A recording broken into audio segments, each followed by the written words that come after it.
పొరబాటున చేజారిన తరుణం తిరిగొస్తుందా? ప్రతి పూటొక పుటలా తన పాఠం వివరిస్తుందా?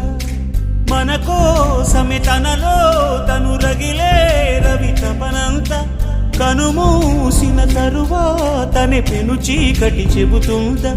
కడతేరని పయనాలెన్ని, పడదోసిన ప్రణయాలెన్ని అని తిరగే ఛాయా చరిత పుటలు, వెను చూడక ఉరికే కథలు, తమ ముందు తరాలకు స్మృతుల చితులు అందించాలా ప్రేమికులు.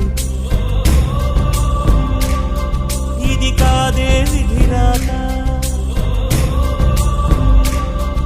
అనుకోదేం ఎదురీత. 10 నెలలు తనలో నిన్ను మోసిన అమ్మైనా అప్పుడో ఇప్పుడో కననే కలను